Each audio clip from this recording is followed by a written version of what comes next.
So welcome tonight. This is our first workshop for the 25th annual Be Your Own Boss Bowl. My name's Greg Fegley. I'm the Director of Accelerator programs here at the IEI. And tonight we're going to be talking about the competition overview and getting started. The Be Your Own Boss Bowl is our largest and it's our oldest program here at the IEI that we offer for budding entrepreneurs.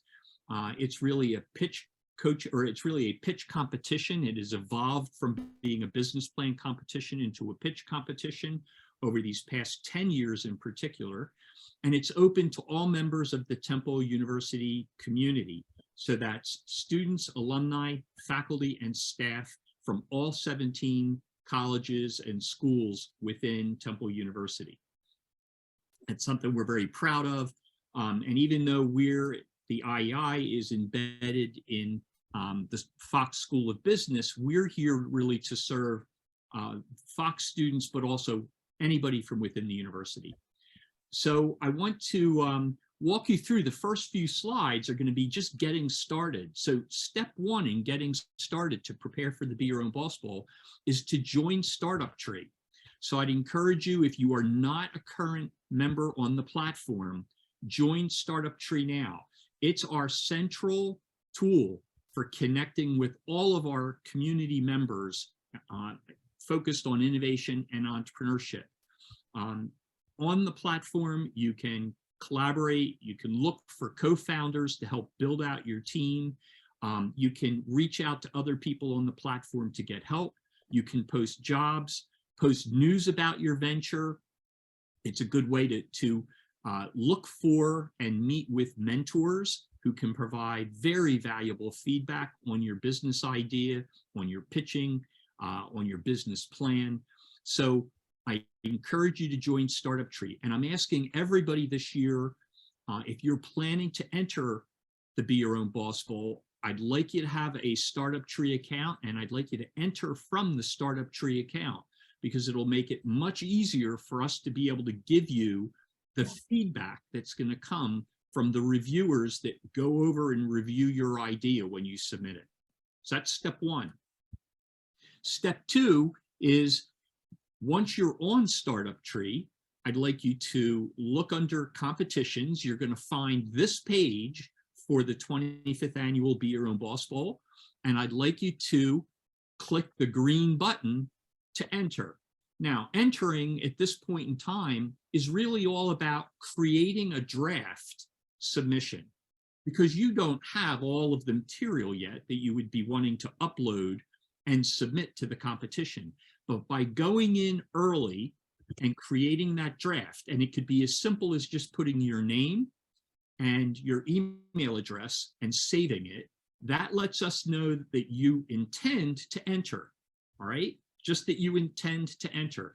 Hopefully, you'll see it through, and by the time we get to the March 22nd deadline, you'll be ready and you can go ahead and finally hit the submit button that will take your draft and turn it into a full submission to the competition.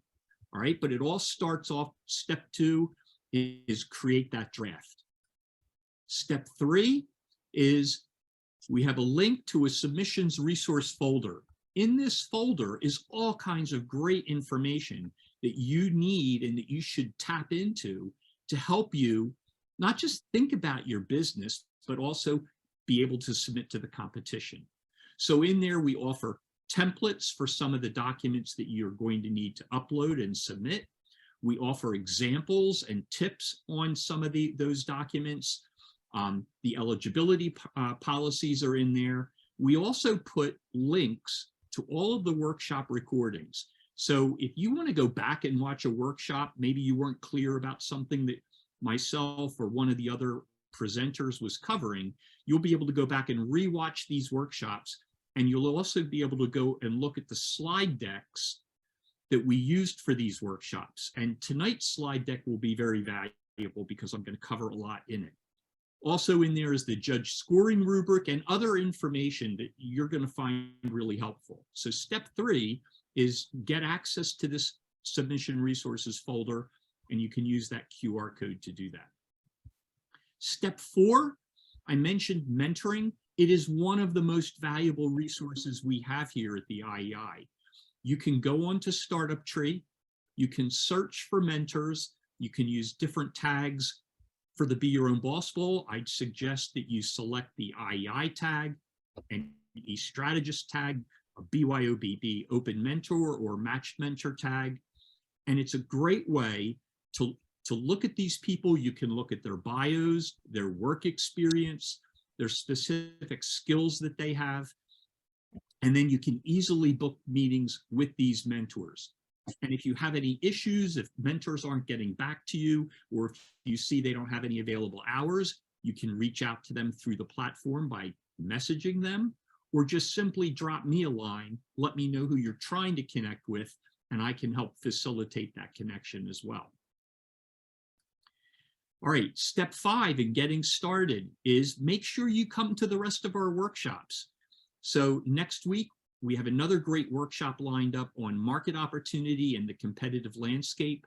And we have a guest speaker, Adam Shambaugh from the Temple University Business Library, that will be joining us. And he'll be giving you great tips and insights on how to do your market research, both for the industry as well as for competitors.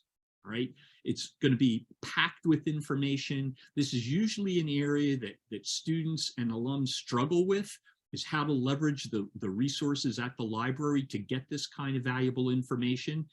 And so next week, you don't want to miss that session. And then on March 1st, we'll have a workshop focused on preparing your financial projections and the assumptions that go with them. And last but not least, after our semester break, we'll be coming back in on March 16th. We have another guest speaker who will be talking about the art, not the science, of pitching. All right, so lots of really good, valuable resources for you. The last thing I'll cover in terms of resources is that in addition to the workshops we're offering, we also have other special events. So I mentioned the mentoring hours already. March 15th, during the day from 12 to 1, is a special peer mentoring event with ESA. And then on the 20th at night from, I believe, 6 to 7, is going to be expert mentoring night, where we will invite some of our best mentors from the Startup Tree platform to come to a Zoom session. You'll be able to register, join the session, and then go into breakout rooms to talk to mentors, to ask your questions, all right? And this is right before the submission deadline of March 22nd. April 7th, we'll be announcing the finalists, and then that following week, those finalist teams will be getting additional pitch coaching. And then on April 20th, I invite all of you to join us for the live pitch event. And it's going to be here at the 1810 Accelerator space on the main campus of Temple University. For those of you who can't make it, we'll also be streaming it live on YouTube. So you'll also be able to catch the highlights and see who the winners are and the awards presented.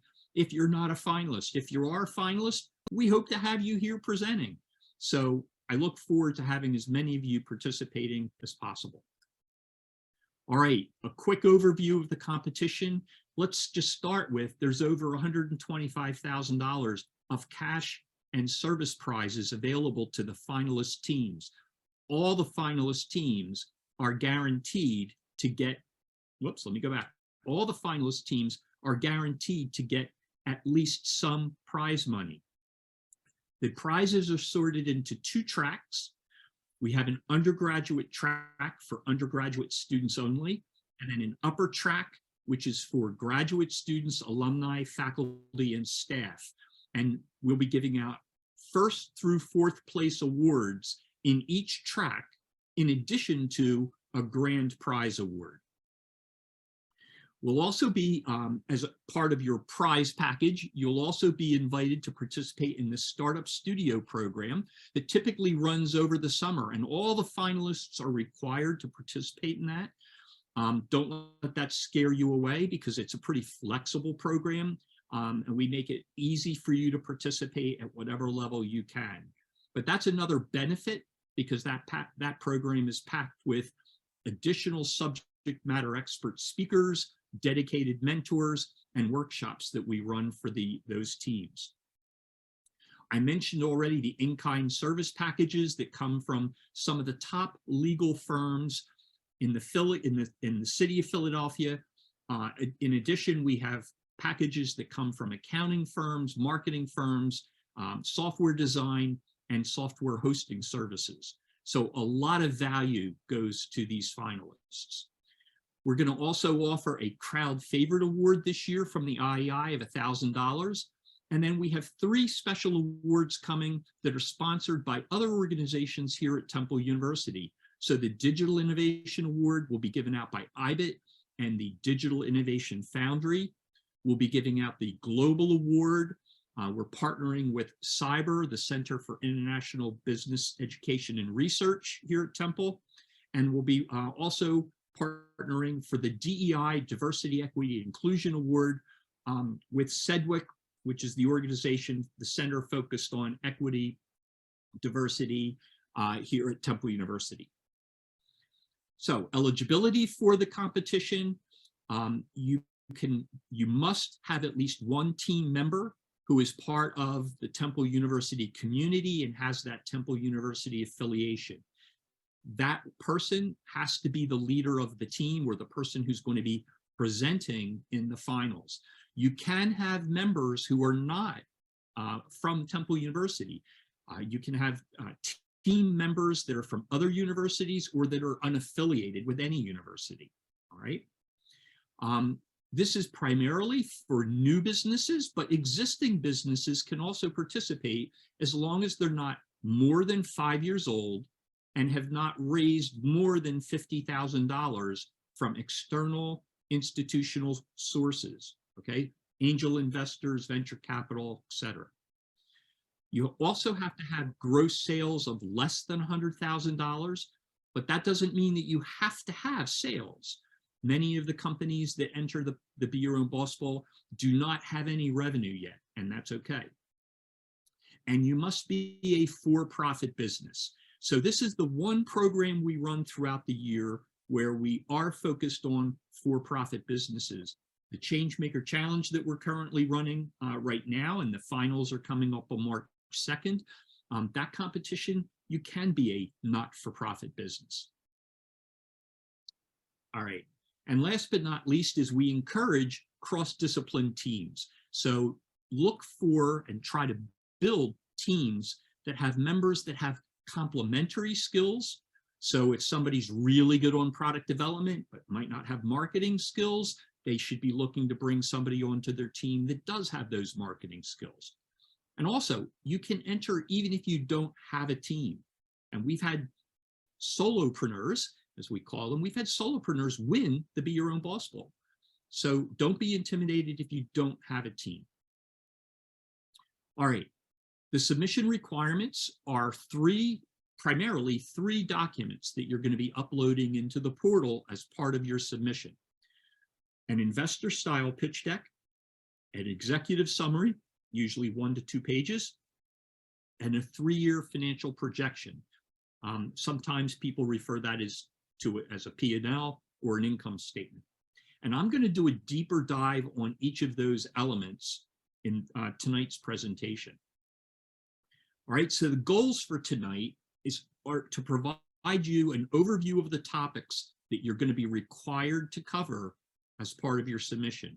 I also want to share tips, some things for you to think about as you're thinking about your business, and then as you're thinking about how you want to describe that business in your submission, and then just general tips for also completing your submission and getting it in before the final due date.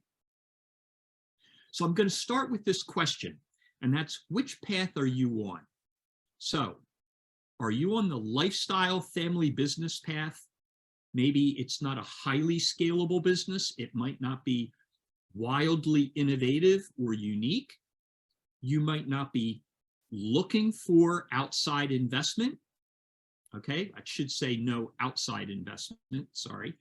And you're not really looking for any exit plans. So you're thinking of creating a business that you might want to stay with for 5 years, for 10 years. It might even be a business concept where you're looking to pass it down to your children. Okay, if so, then you're really looking or modeling a business that we would call bootstrapping. So you're planning to look for and find funds on your own, and it may be through bank loans, it may be through taking, using your credit card, using your credit card debt, right, to fund your business, all right? Now, the other path that you may be on is a highly scalable business, something that's going to need a lot of capital, a lot of investment to be able to grow it quickly, to develop the technology or to build out the product. And you probably need to have an exit strategy for that business, all right? Because at some point, if you're going to take outside capital, then you're going to need to have an exit to be able to pay back those outside investors. And so that's what I would call an investable business, all right? So I'd like to pose the question to the audience, to the viewers here. Why don't I do it this way? Anybody that's thinking that they have more of a lifestyle business, a family style business, they're not really looking for outside funding in order to be able to build this business and grow it, why don't you go ahead and raise your hands? You can use the raise hand button on Zoom. And let me just get an idea of how many people are thinking of going the first route and not the second route.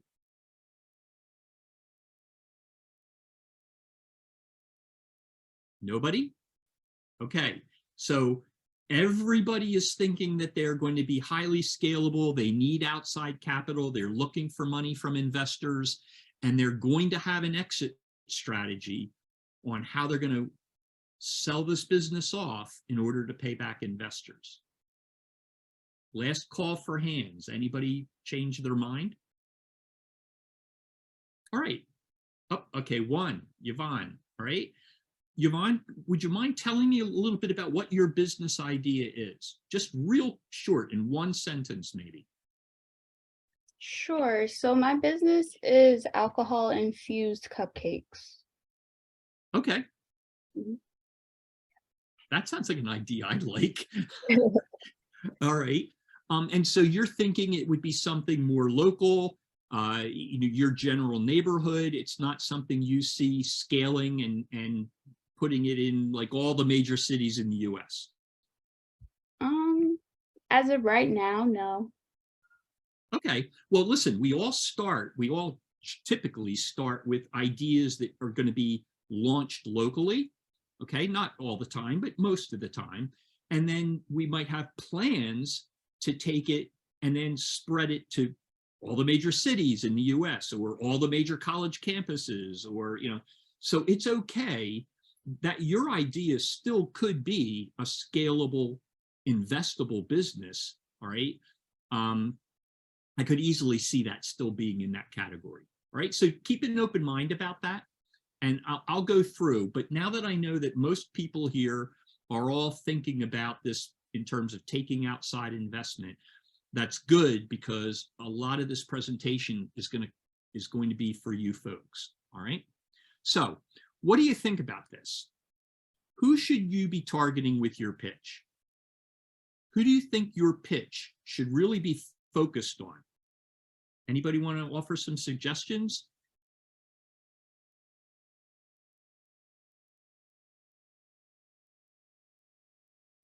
Potential investors? Yep, potential investors, that's one. Anybody have any other idea? Well, shouldn't it just be to the panel that's going to be judges? I was just thinking in terms of this is like a first step in the investment path, I guess. So just whoever's in the audience. Well, I love that thought, and here's why. Because I had to at one point in time go out and pitch to investors, and I always felt like I needed to hit a grand slam every time I pitched. And one thing I'll share with you, because I think it was a great tip that someone shared with me, is that, yeah, you need to know your audience, who you're pitching to, but also your goal is really to get the next meeting. Now, in this case, with the Be Your Own Boss Bowl competition, how I would change what you suggested, Guillermo, is that, yeah, you're going to need to know that your audience is made up of potential investors. All right. So you are pitching to people who are potential investors in your business. That is your target. And your goal should be to get them interested enough that A, they pick you as the winner, but also that they might want to come back to you and say, hey, I'd really like to sit down and have a coffee meeting with you. I want to go deeper. I want to know more about your business. It's all about just getting that next meeting. Okay. But the key takeaway here, and since no one else has chimed in on the chat or anything, the key takeaway here is that, yeah, your pitch should be targeted to investors because it's an investor style pitch. And this is an investor style competition. All right. So the next question is, so what kind of topics do you think should be included in your pitch? And again, I'll take answers from the audience. If you want to chat them, you can put them in the chat, or if you want to just speak up. Topics like what's your marketing strategy? What's your exit strategy? How much money you need? I don't know, something that's catchy but not too cheesy. You know. Okay, yeah, like a tagline or your value proposition, right? Mm-hmm. Okay. Anybody else? They're all right. I mean, all those things you mentioned, Guillermo, yeah, they're all things you're going to want to cover. So, all right, I'm going to keep going, and I'm going to answer my own question. You probably knew that. So the first and foremost, this is an investor, and I'm going to say / bank style pitch. All right. Both groups, whether it's an angel investor, an institutional investor, or a bank, are really interested in how are you going to help them make money. All right. And so, what should that pitch look like? What should it include? Well, for the Be Your Own Boss Bowl competition, it's going to be a 7-minute presentation. It's something that's going to want to grab people's attention very early. And then you want to keep hitting the highlights about your story and about how you're going to make your business successful. All right. And as I've said before, the goal is to leave an investor eager to want to know more, right? They should be saying, hey, I just want to get that next meeting with you. I want to know more. You should never expect that they're going to pull you aside and say, hey, this is great. Let me pull out my checkbook. I'd like to write you that check right now. It's never going to happen. So the goal is to get that next meeting, get them interested, get them hooked. Okay. What it is not, and this is what I was waiting to see if anybody suggested it, is it's not a technology presentation. So that means if you've got an idea and you're focused, your idea is very heavy on technology, you're not going to be focused on that. Because again, the investor isn't interested in that. They're interested in how you're going to help them make money, right? It's also not a sales presentation. You're not trying to convince anybody to buy your product or service. You're trying to convince them to invest in your business to help you grow it. And there's a big difference between a sales pitch and an investor pitch. And then the last thing is, this is not going to be a presentation where you're going to want to get down into the dirty details, down into the weeds. You're going to want to keep it pretty high level because again, if you get that next meeting, that's your opportunity to go a little deeper, keep them interested, and then you're going to get another meeting, and then you're going to go a little deeper again.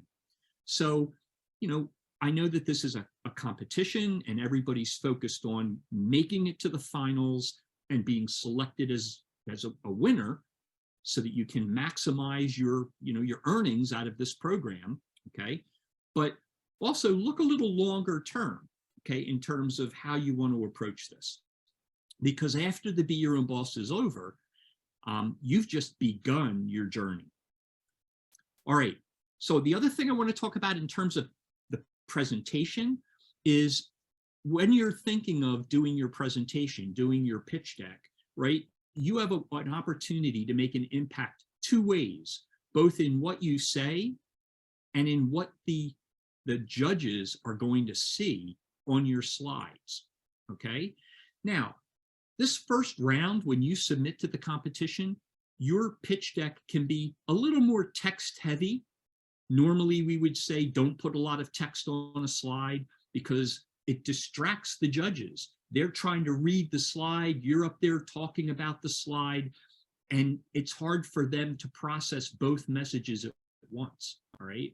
So you try to make your slides very visual, lots of graphics, pictures, things that kind of emote emotion, right? You want to get them to start feeling, and not get them bogged down in lots of numbers and dry data, okay? And keep in mind that if you're chosen for the finals, you're going to have an opportunity to completely rework your slide deck. So don't worry about, oh, I think my deck's too text heavy in the beginning, because you'll have a chance to rework it and make it more visual if you make it to the finals, all right? So a really key point is investors really only have 4 questions. And that's, what is your problem? What's the problem you're trying to solve? And then, what's your solution? And how are you different? Okay, how are you different than all those other people that are out there? Why are you the team to solve the problem? Which is answered by, who you are, your special skills, your passion for solving this problem, the team that you may have assembled, and their additional skills that they're bringing to this. And then last but not least, and it really is probably the most important, is when are you going to make money for them? Okay, when will you make me money as the investor? All right, and that's when it comes to that exit strategy. So that's why I asked the question all the way up front, which path are you on? Because if you're on a path where you're taking outside investment, that is a very key point. For anybody who wants to do something that's more local, it's not necessarily highly scalable. Maybe you want to launch a local cafe, a food truck, things like that. You're going to maybe self-fund that idea. And when you do that, you don't necessarily have to have an exit strategy, because you're not going to be paying back investors. You're going to be paying yourself back, potentially paying the bank back. All right. All right, I'm going to keep going. So another thing I want you to think about is in terms of content and the flow. Now, we're going to have a guest speaker come for March 16th workshop that's going to do a much deeper dive on how to structure your pitch, the things that need to be covered in your pitch. But I will tell you this, these 10 things that are typically included in a pitch are also the 10 most important things that you're going to be covering in your executive summary, in the sections of your executive summary, and in your pitch. So I thought it'd be worthwhile to quickly go over them here. The first 4 are focused on how desirable is your business, right? What's the desirability of your product or your service? Why do your customers really want this? And so that's addressing things like, well, why now? Like, what is the problem you're solving? What's the triggering event? What's the opportunity from that problem? So how are you making things better? You're going to be providing them a better outcome. Who the competition is, what are all the different alternatives, right? And you never, ever want to tell an investor you have no competition. If you have an idea right now that you're thinking that you have no competition, please come see me, because I can help you uncover why that is a myth. All right. And then how do you create or deliver value? What's your unique value proposition in your solution. The next couple items here are all about the viability, like financially, how's this business going to work? So number 5 is, how are you defending against competition? How are you creating an unfair advantage so that other people aren't going to come into this market and try to compete with you? How do you capture their value, which is How are you going to generate revenue? What's your business model look like? What are you selling, leasing? Is it a subscription service? You know, is it royalties? You have to have some business model that's going to allow you to capture revenue. And then your key milestones for rolling this business out and developing traction for the business. I'm going to get into that in a lot deeper in a minute. All right. And then last but not least is the feasibility of this business. Okay. Can you make it happen? Do you have a rollout strategy? What are you doing now? What's the next thing? And then what's later? Right. That's all part of your rollout, part of your roadmap. And then do you have the team to pull this off? Are you the right person? All right. Do you have other people that you can bring onto your team? Do you have good advisors to help you? These are all elements that even if you're a solopreneur and you don't have a team, there's ways to address that. There's a strategy of how to address that in an investor pitch. All right. And then last but not least, this call to action is you need a certain amount of money to get this business launched. And part of your Be Your Own Boss Bowl pitch is going to be, how much money are you looking for to get this business off the ground? All right. Now, if you have a style of business that you need $300,000 or $400,000, then you're going to want to say that. And you can show that, well, some of that money is going to come from my Be Your Own Boss Bowl winnings because I plan to win the Be Your Own Boss Bowl. And then I need other money from investors. And here's how I plan to spend that money. Right. So that's kind of the flow of what any kind of an investor pitch looks like. Another way to look at that is like this. So these are the topics. This is kind of a suggested flow of how people typically walk through the pitch. And I'm showing this to you tonight because I'm going to focus on a little bit on the product service description. I'm going to focus on intellectual property, go-to-market strategy, roadmap and milestones, the ask and use of funds, and the exit strategy. Things like the problem opportunity, the customer target markets, the market size opportunity, and competition, they're going to be covered in greater detail when we do our pitch workshop. All right. Okay.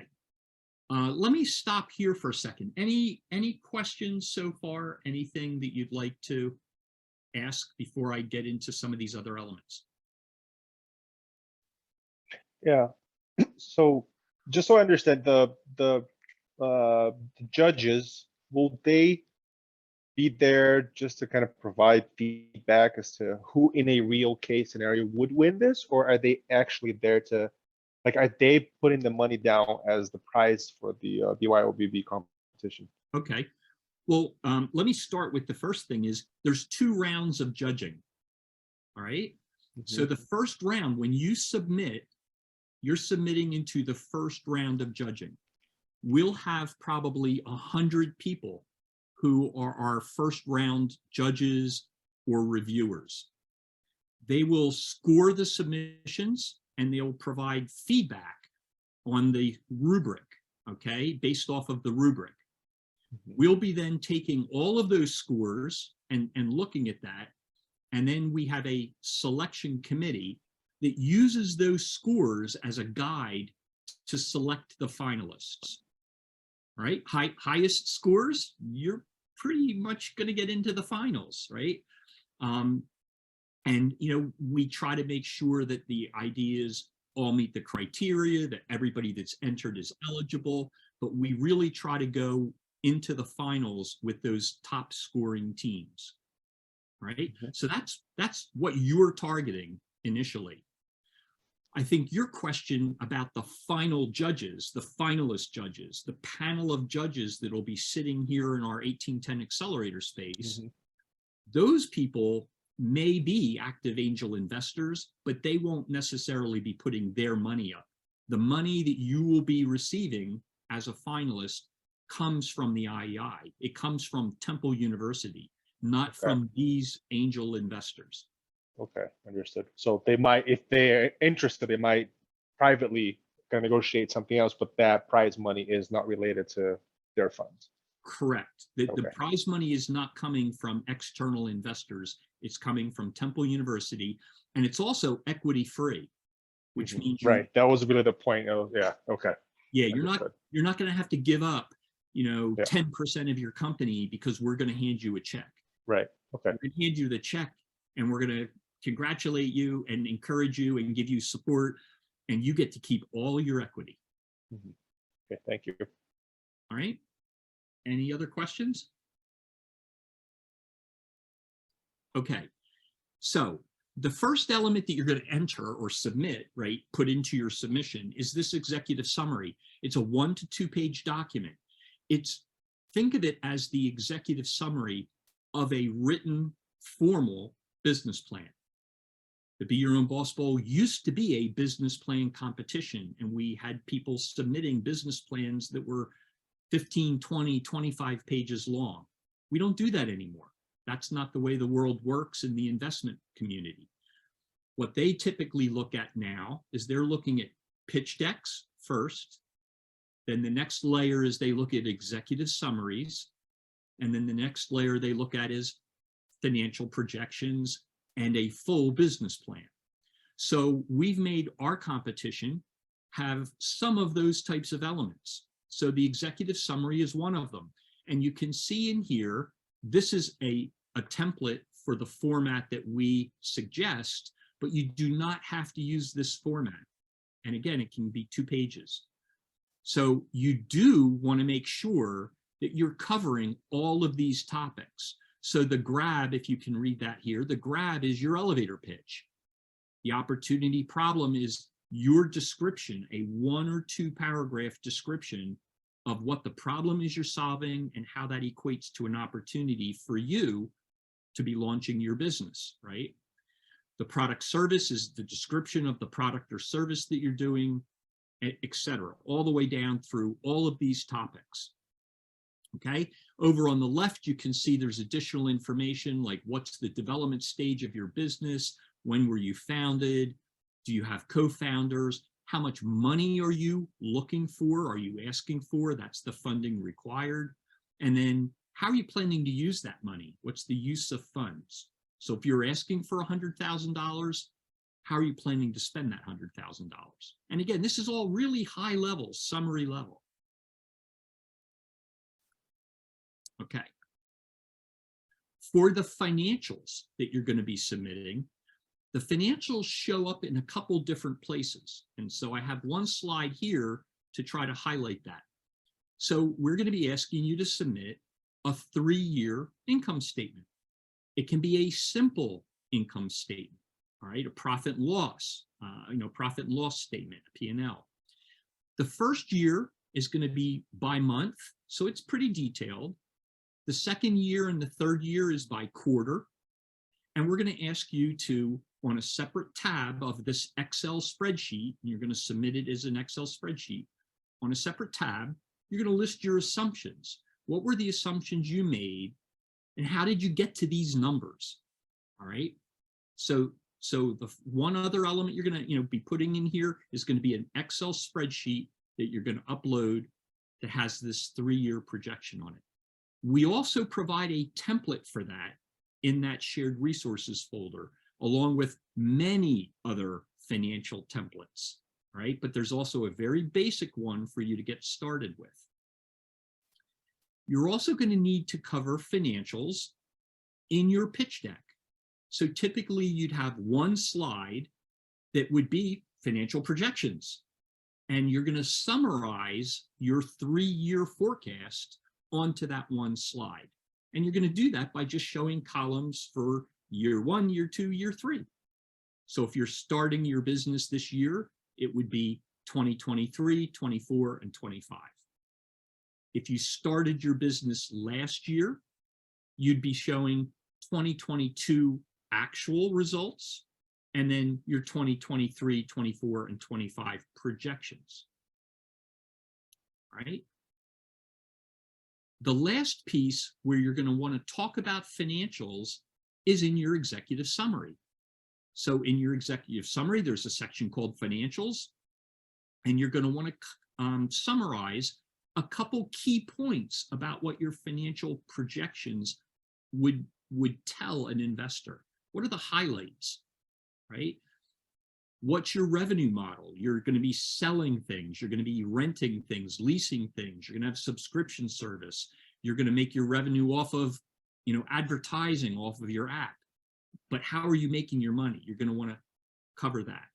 If there are particular costs to launch your business, like upfront getting started costs, you could highlight them as well. And then any other major assumptions. Again, this is very high level because you only have 1 or 2 paragraphs to be able to cover this. So when you think about the financials of your business, you're going to be uploading an Excel spreadsheet as part of your submission. In your pitch deck, you're going to have at least 1 slide that talks about your financial forecast. You'll also have probably a slide at the end that's going to talk about your ask, right? What are you asking for and how are you going to spend that money? And then you're going to have this section in your executive summary that summarizes the main points of your financials. All right. I talked. Oh, Quick go ahead. question. Is there a need to turn a profit by the end of year 3? Because that may not be a possibility for everybody. Okay, great question. If you have an idea for a medical device or something in the healthcare industry, yeah, that's kind of typical that by the time you get through various phases of testing and through FDA, you might not be ready until year 5 to turn a profit. However, you got to keep in mind that depending upon the type of business, these investors have expectations. They know that certain types of businesses should be able to start turning a profit in a certain amount of time, okay? That period is going to vary by industry. So it might be maybe after 12 months, it might be 18 months, maybe after 24 months, all right?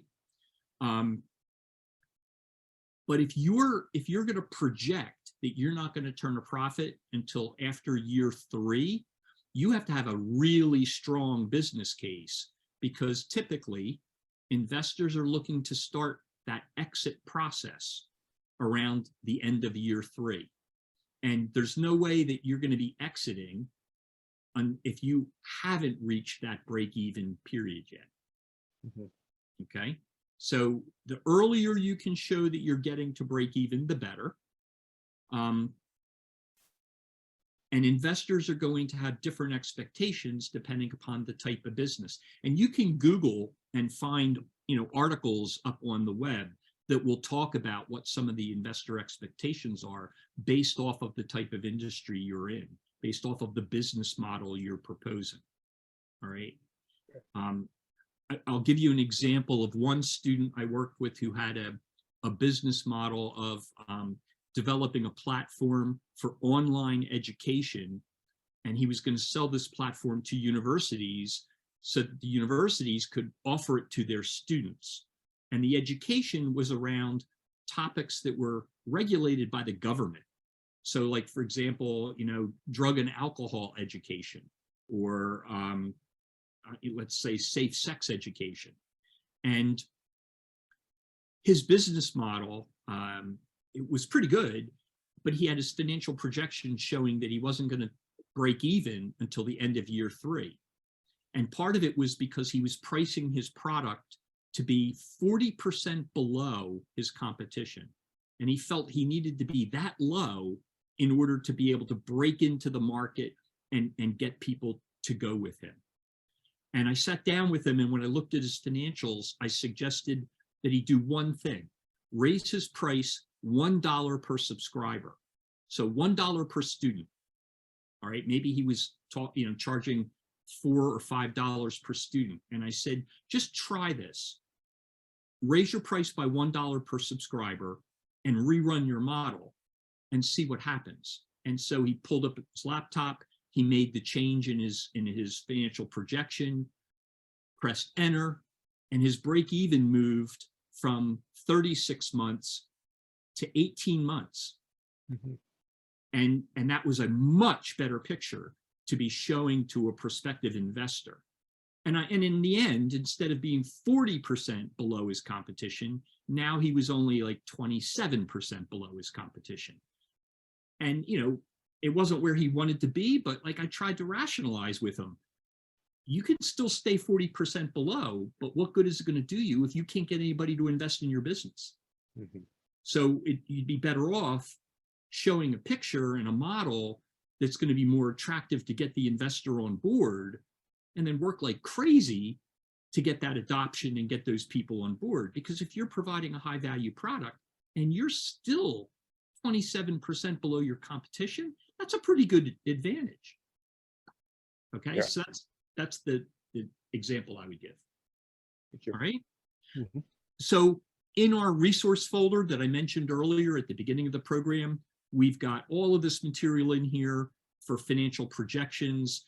I tell you to focus on this document, README first, because it gives you a good summary of what all of these templates are about. If you just go in and start opening up templates and samples, you'll have a hard time figuring out what you should really be using. Also in the README first document, it gives additional articles and some videos for you to watch. If you're not familiar with doing financials, this is a good place to get started. All right. Okay. So this is that README first document where I explain a bunch of stuff. And again, it's just referencing, you know, you can click these links. Both of them are short videos. One is a crash course on revenue streams. Another is a crash course on expenses and costs. But these are just ways to get you started. All right, I'm going to shift over to the customer problem.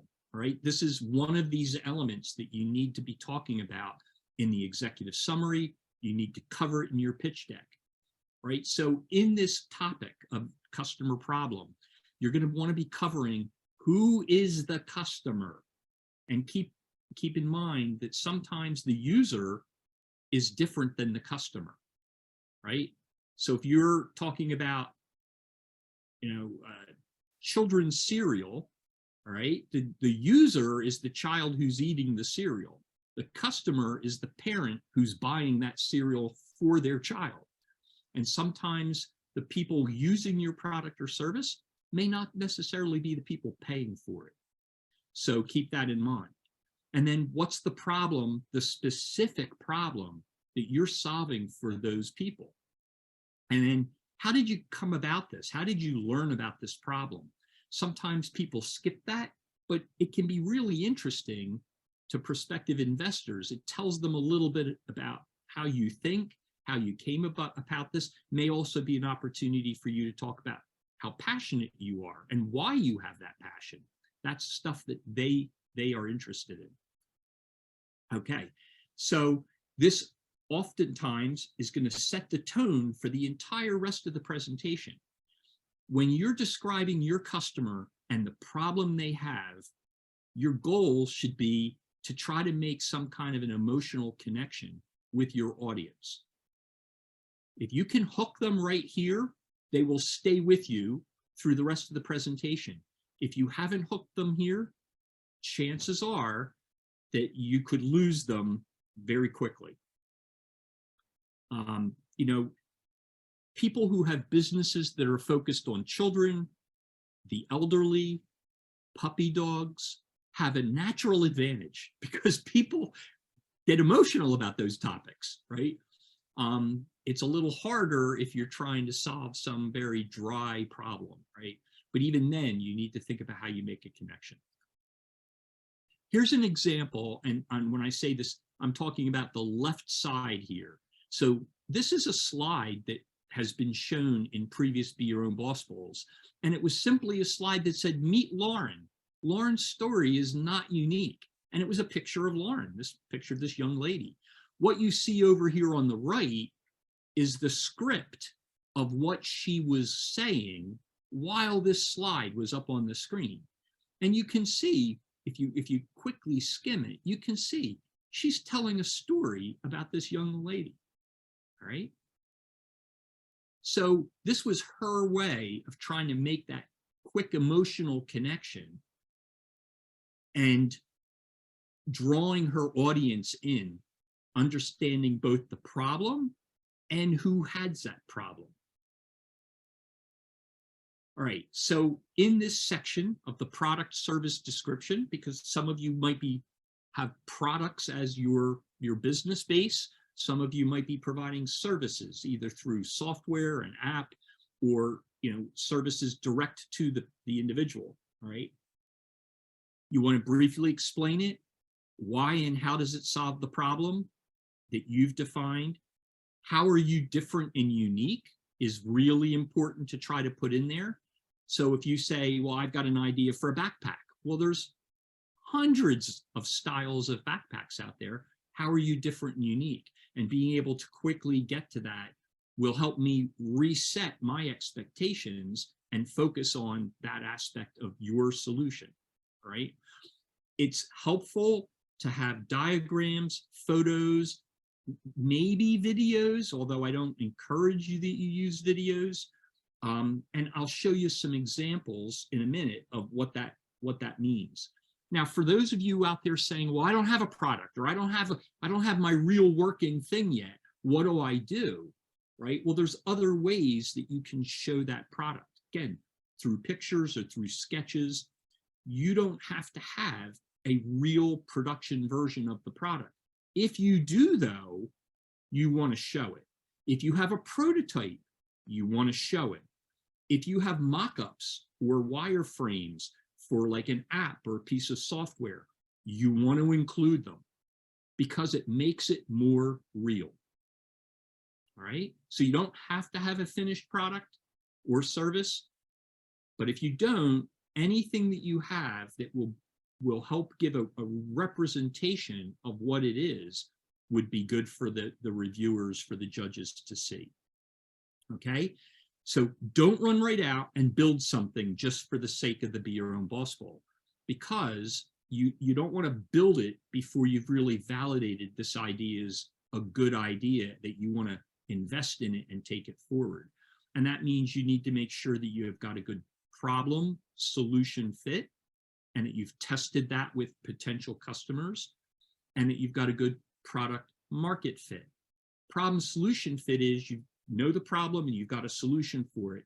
Product market fit is that I have a business model that will allow me to deliver this product or service and make money at it. I can deliver it in a way that they'll have access to it, that they'll want to buy it, that I can deliver it to them and support them after I've delivered it to them. And then that's product market fit. All right. All right. So many of you might be thinking, well, the way to approach this, I don't want to go out and build the whole thing at first, is you need your minimum viable product. And a minimum viable product is coming up with just that. It's the minimum of what you can produce to try to test out how customers would react to it and whether or not they think you're solving the problem, and are you solving it the way they want it solved. All right. So why build something that nobody wants, right? You don't want to go out and spend $10,000 and hire a software engineer to go develop this custom solution for you until you've tested it. And you might be saying, well, how can I test it if I don't have something to show to people, if I haven't built it, if they can't use it? Well, Dropbox is a good example. So Dropbox was a cloud service for storing files, pictures, things up on the cloud, right? Before they launched their product and developed it and spent the money developing it, they built some landing pages to test the concept. They put it out on the web. They had 75,000 people that signed up and said, I love this idea. I want to sign up as an early adopter. Send me information when it's ready to launch. That's how they tested the concept. They had not written one line of code. They had used a free web development tool, built this website, and put it out there. All right, you can actually do this and not spend a lot of money to test and validate whether or not your solution is going to be something that people want to buy. Another good example of this, okay, and the goal here is, will anybody pay for this, right? Another example of somebody that's done this is Zappos. So Zappos didn't go out and develop an entire e-commerce platform, all right, and then launch their business. They created a website. They had no inventory, but they went to local shoe stores and they partnered with them. They said, hey, we want access to your inventory. If we can sell some shoes online, can we run in here? Would you be able to sell them to us quickly so that we can go and then ship them to our customers? The shoe stores were like, yeah, that's fine. We don't care. It was a sale as far as they were concerned.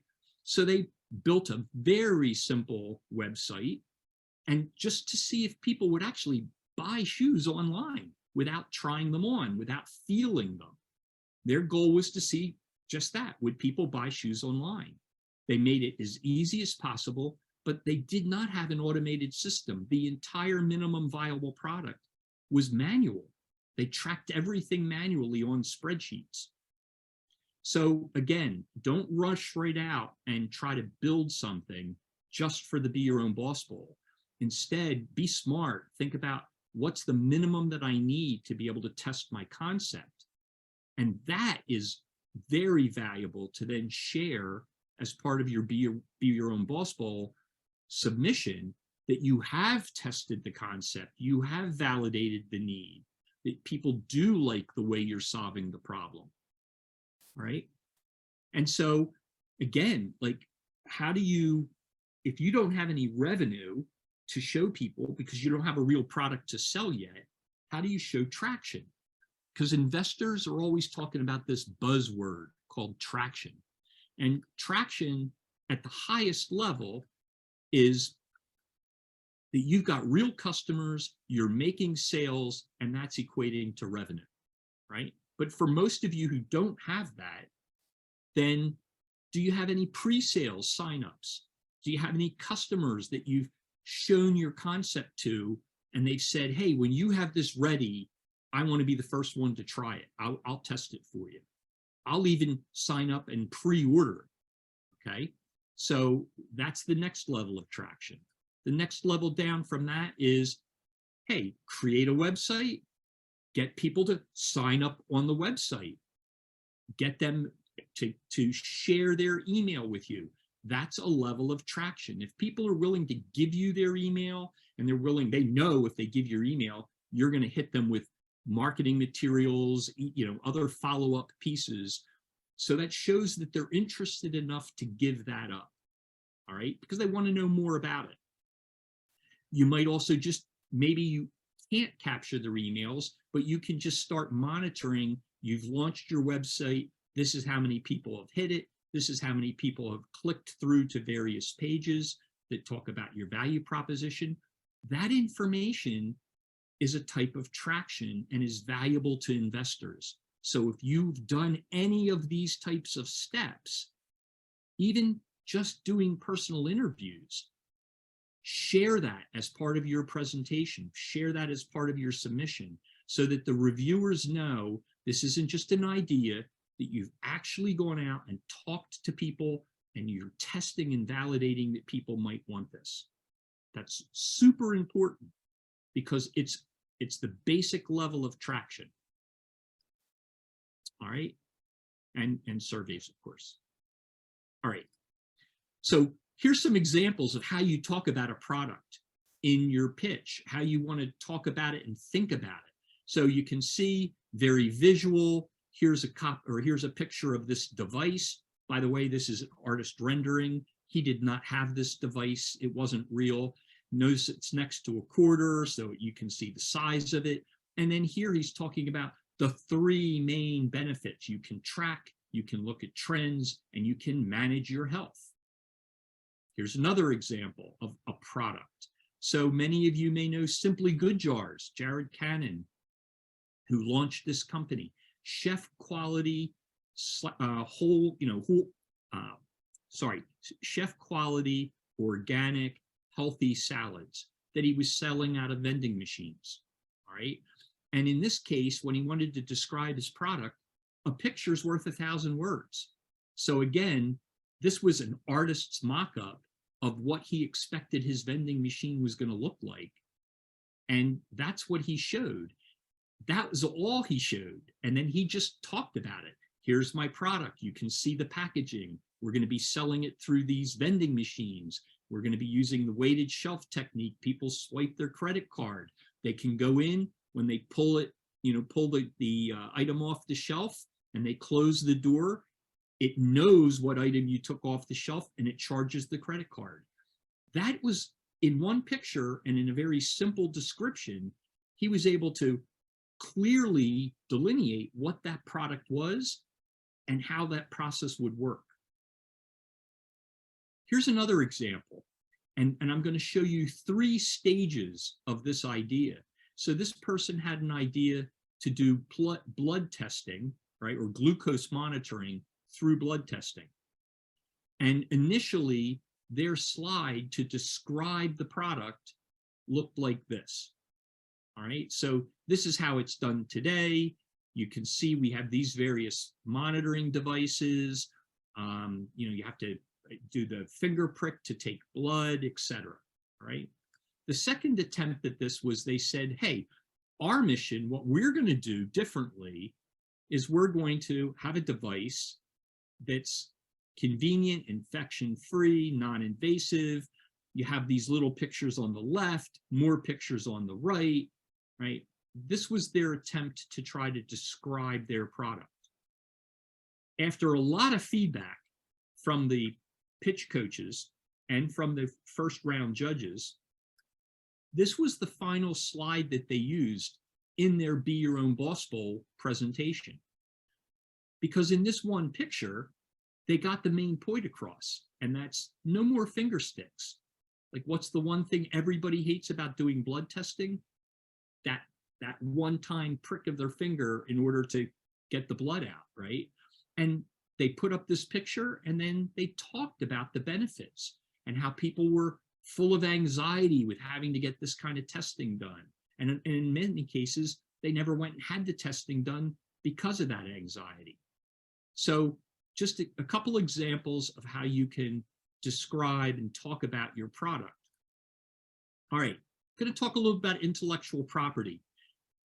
There's several types of intellectual property. It could be that you're filing for a patent.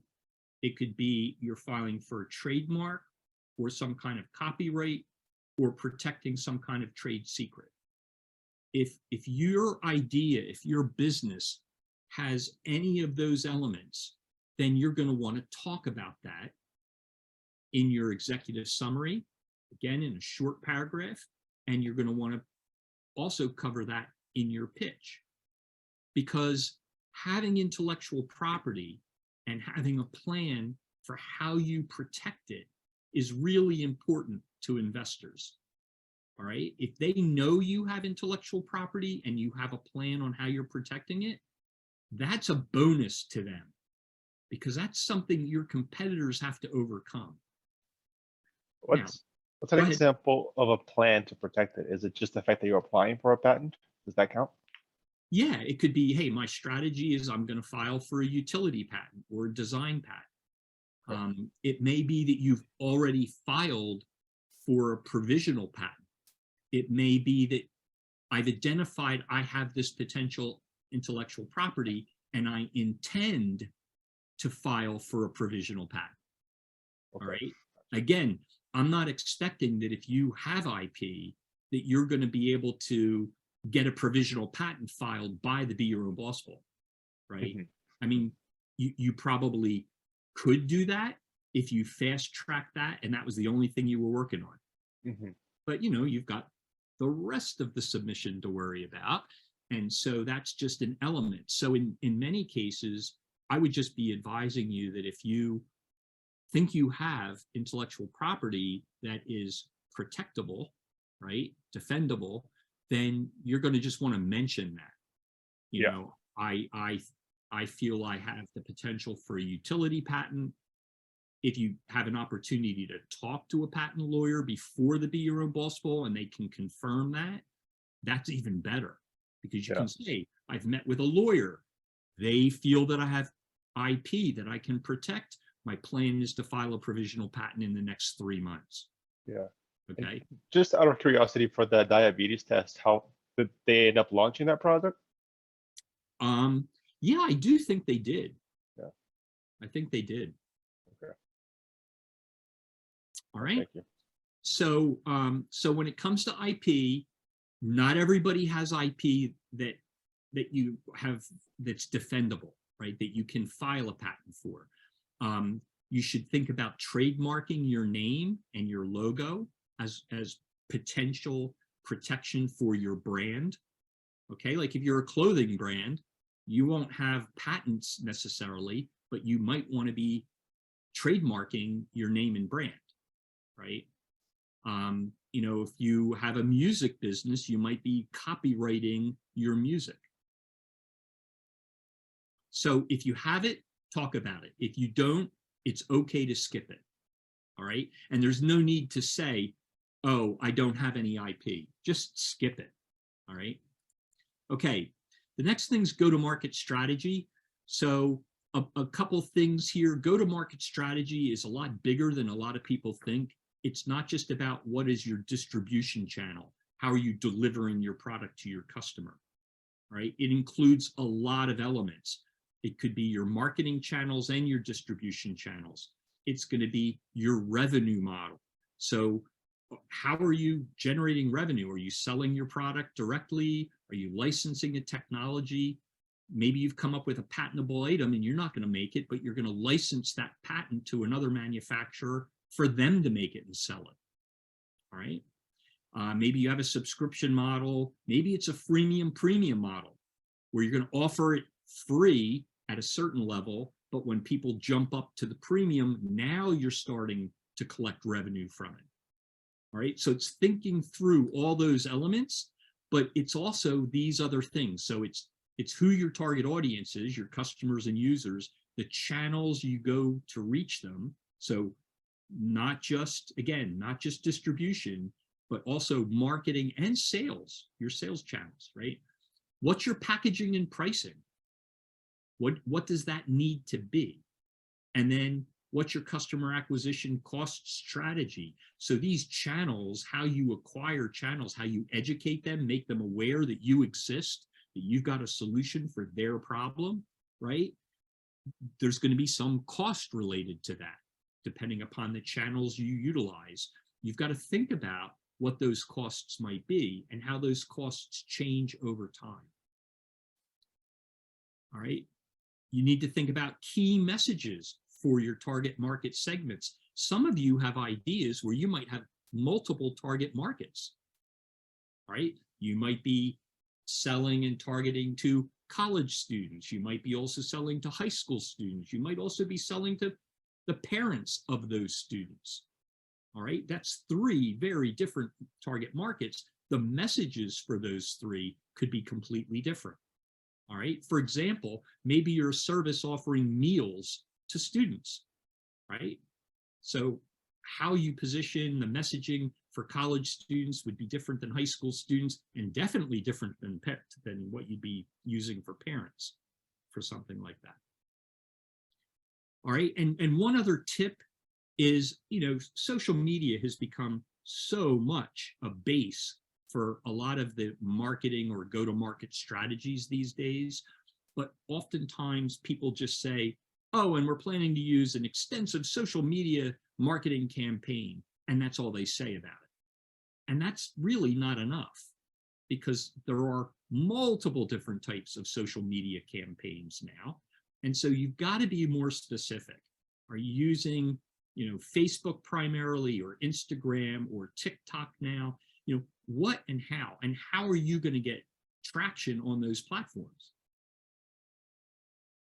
Okay, going to keep going. So how you might want to show that in a slide in your pitch, right? So how you think about it and what your plans are for doing that is one thing. Then you're going to have to summarize that and put that into your executive summary. But then you're also going to have a slide in your pitch deck.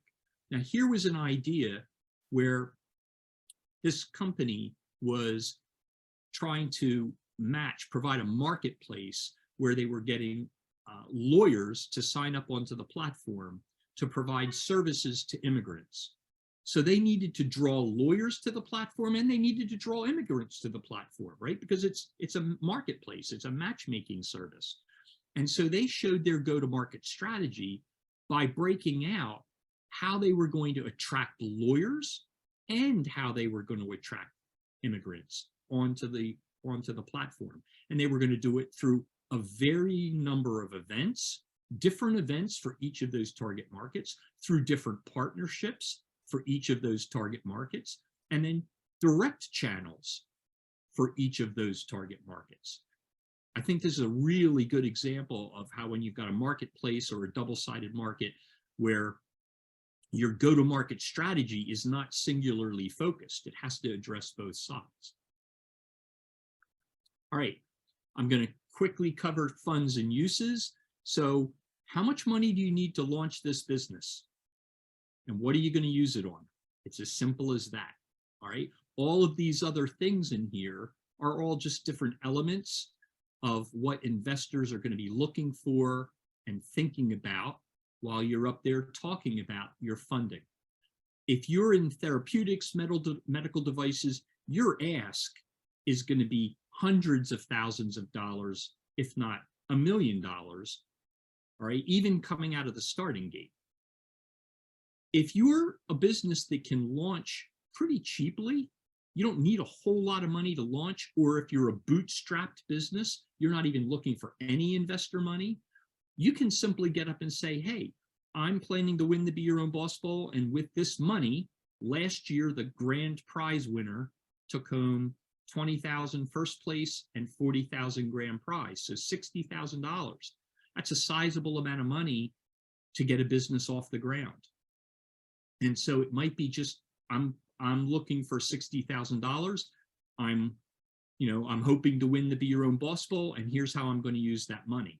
And how I'm going to use that money might be a slide. It could look like this, but it could be anything. Here's what I'm asking for. Here's how I'm planning to use it. And the key thing here is to keep in mind, you're not getting into the detail. Like, nowhere on here does it talk about office supplies or rent, or notice that everything here is rounded, all rounded numbers, right? You don't need to be saying $75,326 for manufacturing these units. Round all your numbers, make it easy for people to read them, right? So I'm getting close to the end here. Exit strategy is another topic. Since all of you have said that you're looking for outside investor money, the goal for an investor is, why should I invest in you? How are you going to help me make more money? And in order for them to make money, you need to exit, or they won't get their money back. If you're thinking that you can pay back an investor with your profits from the business, think again. That's almost impossible. And if you have an idea that you think that's true, again, contact me. I'd be happy to walk you through that and show you why I feel so strongly that you can't pay back investors from profit. It just almost is impossible. So you have to have an exit strategy, and an exit strategy is going to be, who might want to acquire your business? Who would you sell it to? Would you sell it to a competitor? Would you sell it to a strategic partner, maybe a partner that you've been working with on this business that might be in a different but a related industry? Would you sell it to the market leader? Now, another exit strategy might be that you do an IPO. For those of you who don't know what an IPO is, it's an initial public offering where you're taking your company and you're offering shares of the company publicly to be traded on the stock market. Okay. Again, proceed with caution for that. Not many companies launch IPOs. You've got to have a really, really significant idea that has, tremendous impact a highly scalable model that's going to make money and easily, excuse me, and easily show investors what the potential is to do an IPO, right? Okay. Can I ask a question that's a bit unrelated, but I saw on the previous slide that you had 60K as like an example for winning the BYOBB. Mhm. Yeah. Like I thought the max, like the max you could walk out of was 40K, like 20 from like your track plus 20 from the grand prize. Last year, it was 20 from your track and 40 for the grand prize. Ah, okay, so it changed this year. Okay. Now, I can't, I'd love to be able to tell you that it would be 60K again this year, but I can't tell you that because I don't have all the funding locked in yet. Oh, that's not even, okay, I thought that was already like finalized, but it's not even there yet. Okay. Not finalized yet. All right. I'm still looking to get some sponsors because all the money comes through the IEI, doesn't come from actual investors. Mhm. I'm still looking for some sponsors that will want to join our program. And then once I get that finalized, then I can formally announce what those prizes will be. Okay, understood. All right. Thank you. If they are different, I think I'll say I'm pretty comfortable to say that they're not going to be significantly different than what they were last year. They Okay. might be different, but not significantly different. All right, thank you. Okay. All right. So what would an exit strategy slide look like? Like, how do you talk about, hey, I'm going to sell my business, right? So this is an example of a slide that one team used where they said, hey, these are all companies that are very similar to what we're planning to do. And these are the exits that these companies have had recently. So stamps.com acquired ShipStation, right? And they acquired them for $75 million. Magento acquired RJ Metrics. The estimate, they didn't have a hard number because they couldn't get a hard number, but the industry estimate was 35 million. Ingram Micro acquired Shipwire, all right?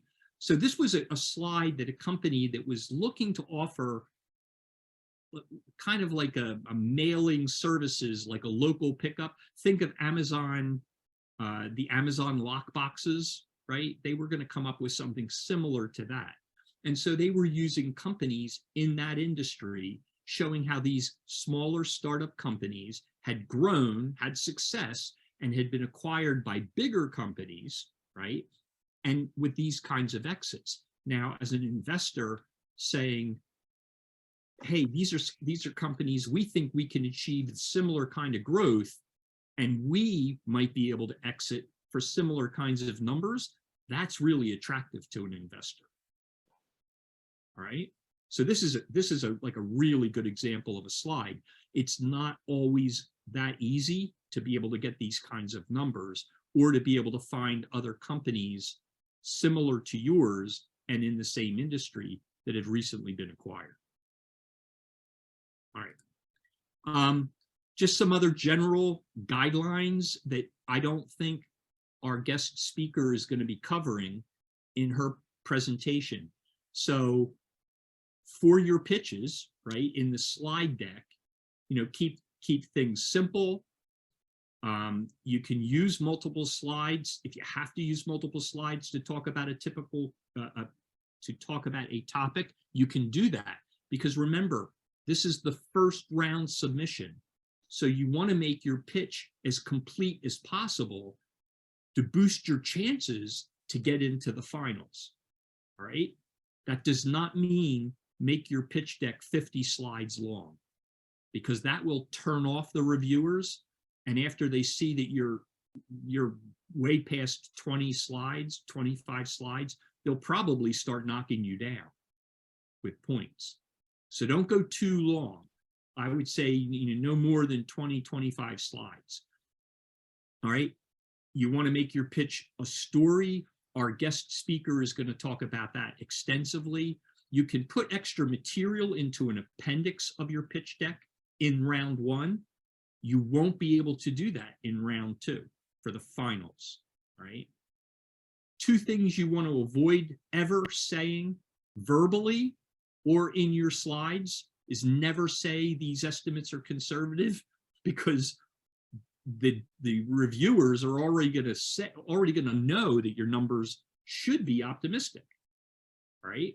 And you never want to say that you don't have any competition. Again, if you think you are in an industry where you have no competition for what you're offering, come talk with me. I would love to be able to help you with that, because that's a definite no-no with investors. You can put extra, oh, I already said that. You can round all of your numbers. Don't use decimals. Don't get so specific, because specificity means that you're being exact, and nobody believes that you can be exact with a bunch of financial projections. So round all your numbers. If you have something to show us of what that product looks like, show us. All right. And then try to demonstrate traction at some level, which means between now and the Be Your Own Boss Bowl deadline, you do need to get out and talk to prospective customers, talk to your target market, get feedback from them so that you can talk about that in your pitch or in your presentation, okay, in your executive summary. So that's it for tonight. Next steps are take advantage of all the resources we have. Get to these next couple workshops. Do your research. Next week's workshop is going to be all about doing your research. Validate your key assumptions, which I've tried to really hit home in this session, and get feedback by, being out and talking to those customers, doing that validation. I showed this slide last week. It's a big task, but you can do it. I know you're up to it. Make a plan and work to your plan. Utilize your mentors. Don't forget to hit submit on the 22nd. You have other resources available to you here at the IEI. There's and at Temple, you have the Blackstone Launchpad at the downstairs of the Student Center that you can go to for mentoring help as well. The Temple SBDC, the Small Business Development Center. You can easily Google them and go to make an appointment and talk to those people. They have great resources for you as well. And the Temple Writing Lab, if you're struggling on how to put your thoughts into words or how to present them into a slide presentation, the Temple Writing Lab can help you as well. All right, I'd like, if you would please, if you'd be so kind, hit the QR code and fill out the survey. How did you like tonight's workshop? Would you recommend it to other people? Do you think it was worthwhile? It's 4 short questions.